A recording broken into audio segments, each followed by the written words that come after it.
packaging them up a little bit. Yeah. You know how you can feel a little bit where they're going, and they're going like this because this is how they go. You know, I'm exaggerating. And then you start a little like that. I take that little teeny tiny bit, and in short order, because now they're solving a mental puzzle. And so they are, when they're good at the problem solving, you start introducing something to them and they pretty much start going, wait, what did I do? They know that there's a puzzle to solve in there. Yeah. So they start processing it mentally.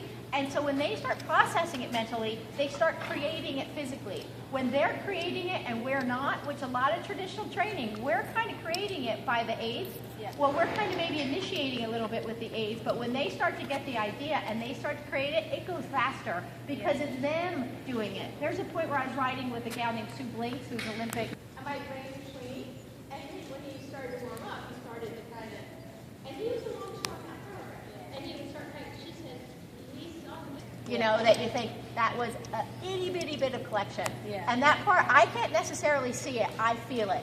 So you're going to have to feel it a little bit.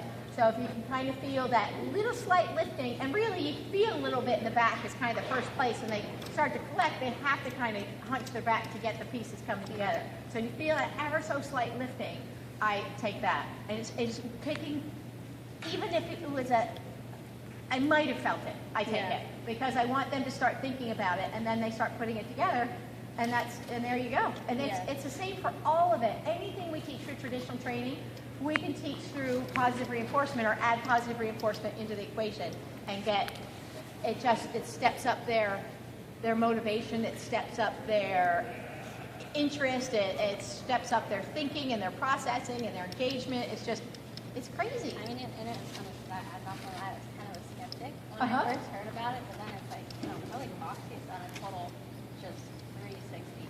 And a lot of people kind of feel like that. And it's almost, you know, you think about a lot of the horse training stuff, everything's just magic thing. And so you hear this and you're kind of like, oh, it's another gimmick. I mean, really, and I didn't understand that it is such a part of horse training, the gimmick part, that people were skeptical about it, period. But it is how they learn. So then it's not. We're just appealing to what appeals to them, and then they're invested in it, and they're all there with us. So and also the emotional component, we can teach them to be kind of settled and more relaxed, and you know, it's all the pieces together. And maybe we'll have Foxy coming after, you know, I don't know if